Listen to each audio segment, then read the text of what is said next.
El nuevo líder de Hungría. Orbán se acabó. ¿Pero qué significa esto para Ucrania? ¿Orbán 2.0 o no es todo tan sencillo? ¿Quién es el nuevo líder de Hungría y cómo reaccionaron los países del mundo ante el nuevo mandatario? Además, Estados Unidos ha iniciado una operación en Oriente Medio. Los precios ya están en $100 por barril. En este momento, Trump está bloqueando el estrecho de Hormuz. ¿Qué consecuencias tendrá esto para el mundo y para Ucrania? Mírenlo ahora mismo. El dominio de 16 años de Viktor Orbán llegó a su fin tras la sensacional victoria de Péter Magyar. Durante más de 20 años, él fue parte del sistema de Viktor Orbán, perteneció al partido Fidesz, pero a principios del año 24, en medio de un gran escándalo político, pasó abruptamente a la oposición. Gracias a una poderosa campaña anticorrupción, unió a los votantes de manera fulminante y en las elecciones del 12 de abril de 2026 derrotó a Orbán, poniendo fin a sus 16 años de gobierno. Magyar se define a sí mismo como un liberal conservador. Él apoya una orientación pro-occidental y pro-europea, pero al mismo tiempo mantiene elementos conservadores, apela al patriotismo y sostiene una postura firme respecto a la migración ilegal. Este cambio de poder se ha convertido en un verdadero shock político, cuyas consecuencias ya están alterando el panorama en los más altos despachos de Bruselas, Washington y Moscú. Analicemos cómo el nuevo gobierno está transformando las relaciones con Europa. ¿Qué significa esto para Ucrania y por qué el resultado de las elecciones fue un golpe doloroso para Donald Trump? Lo primero es el deshielo en las relaciones con Bruselas. El nuevo líder pone fin a la idea de la democracia iliberal de su predecesor y toma un rumbo claro hacia el retorno de los valores europeos. Para la Unión Europea, esto significa el fin de una era agotadora de chantajes y bloqueos constantes. La presidenta de la Comisión Europea, Ursula von der Leyen, no ocultó su optimismo, subrayando que Hungría vuelve a tomar el camino europeo, lo que fortalece a toda la Unión. Hungría ha elegido Europa. Europa siempre ha elegido a Hungría. Juntos somos más fuertes. El país regresa a su camino europeo.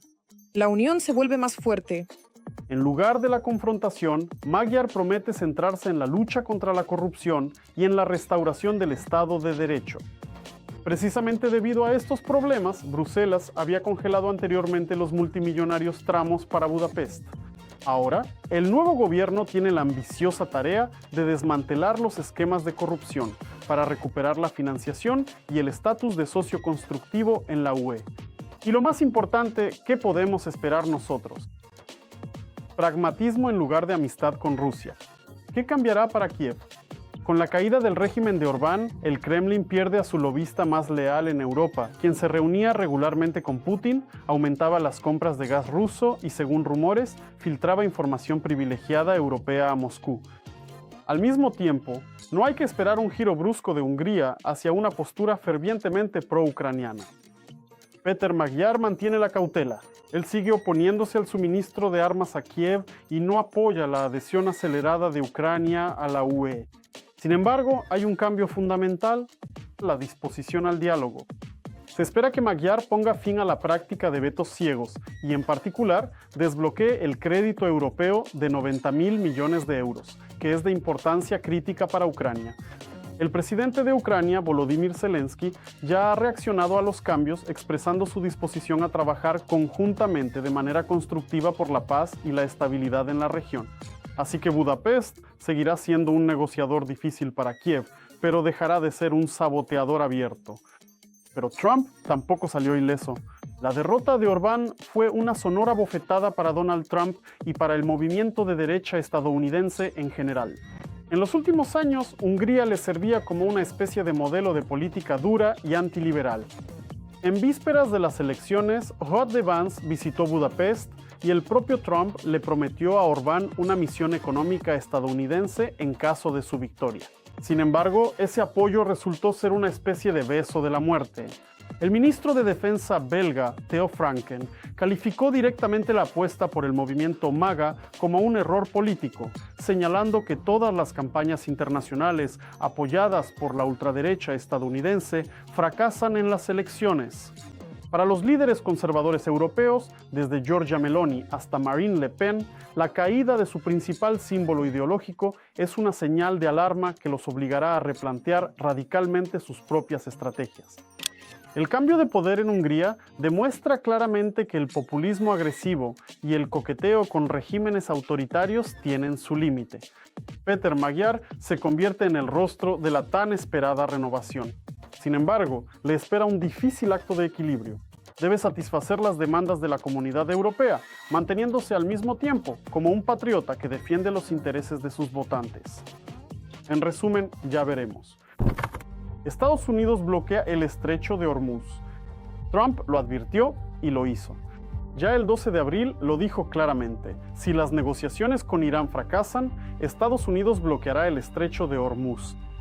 Y lo importante es que no se trataba de otra amenaza más en Twitter, a las que todos están acostumbrados a ignorar.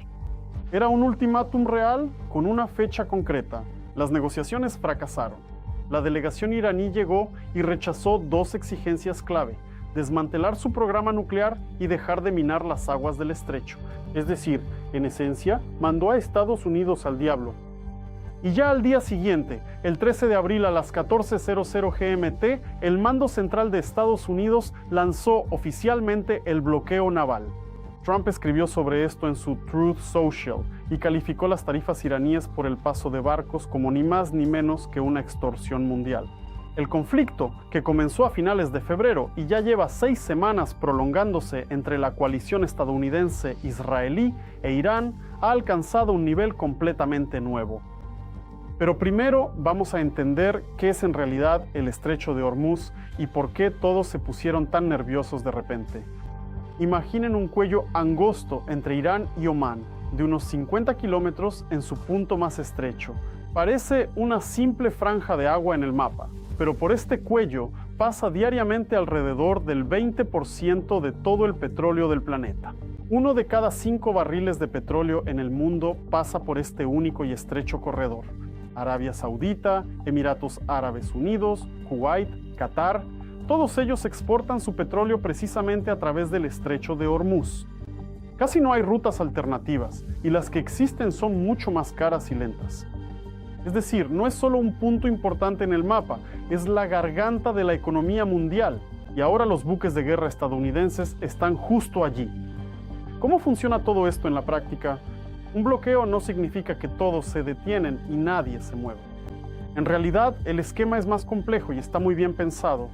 Los puertos iraníes están completamente aislados, ningún barco entra ni sale. Pero aquí es donde empieza lo más interesante. La Marina de los EUU recibió la orden de interceptar en aguas internacionales cualquier petrolero o barco comercial que haya pagado a Irán la llamada tasa de tránsito. ¿Qué es eso? En cierto momento, Irán empezó a exigir dinero a los barcos simplemente por el derecho a pasar por el estrecho, aunque legalmente son aguas internacionales y nadie tiene derecho a cobrar nada. Es decir, si algún capitán decide pagar y no discutir, ahora un buque de guerra estadounidense lo detendrá directamente en mar abierto. Por eso Trump lo llamó extorsión, y por eso hizo que la interceptación de esos barcos fuera parte de la operación. En cambio, los barcos que se dirigen a los puertos de los EAU, Kuwait, Qatar y otros países del Golfo pasan libremente, siempre y cuando no hayan tenido ningún trato financiero con Irán. Es decir, Estados Unidos intenta hacer lo siguiente: Irán está aislado, todos los demás siguen operando, al menos en teoría. Oficialmente, Teherán, por supuesto, reaccionó de inmediato. Llamaron al bloqueo un acto de piratería estatal y prometieron tomar medidas en respuesta. ¿Cuáles exactamente? Por ahora no hay detalles concretos, pero la amenaza está en el aire. ¿Qué está ocurriendo realmente ahora mismo en el propio estrecho? Aquí la situación es un verdadero horror aparte y de esto hay que hablar por separado. Más de 3.200 barcos están atascados justo en la zona del estrecho, entre ellos unos 800 petroleros. Solo imagínate ese atasco. Casi 1.000 enormes petroleros están parados esperando y nadie sabe cuánto tiempo durará esto. Junto con ellos hay unos 20.000 marineros atrapados allí. Personas reales que se encuentran en una zona de alto riesgo simplemente por haber ido a trabajar. Y la situación se complica aún más por otro factor del que se habla poco: las minas. Irán ha minado las aguas del estrecho y la marina de los ahora se ve obligada a realizar operaciones de desminado al mismo tiempo, intentando al menos abrir un corredor seguro para aquellos barcos a los que se les permite pasar. Pero es complicado, lento y peligroso. Por eso, muchos capitanes de petroleros ni siquiera esperan ninguna inspección, simplemente dan la vuelta y se marchan, porque nadie quiere arriesgarse a toparse con una mina por una carga de petróleo. Y ahora lo más importante, ¿qué significa esto para el resto del mundo y para sus bolsillos? Los mercados reaccionaron de inmediato y con dureza. El petróleo Brent superó la marca psicológica de $100 por barril y al parecer no piensa detenerse. Los analistas ya lo dicen abiertamente. Los indicadores globales del petróleo han caído por debajo de los niveles críticos de la época de la pandemia de 2020. ¿Recuerdan cómo entonces todo se detuvo y los precios se volvieron locos? Ahora el potencial para un escenario similar es real. Si el bloqueo y la operación de desminado se prolongan al menos unas semanas, la economía mundial podría sufrir un shock energético que no ha visto en mucho tiempo. Y eso significa gasolina más cara, logística más costosa, alimentos más caros, inflación que vuelve a acelerarse. Y esto ocurre justo cuando la mayoría de los bancos centrales apenas han comenzado a controlarla. Gracias por ver las noticias en el canal Focus. Si les ha gustado, denle like y no olviden suscribirse al canal. Esto ayuda mucho a la promoción del video, especialmente en canales jóvenes como el nuestro. Y también pueden compartir este video con sus amigos, familiares, sus conocidos, para que ellos también estén al tanto de las noticias mundiales.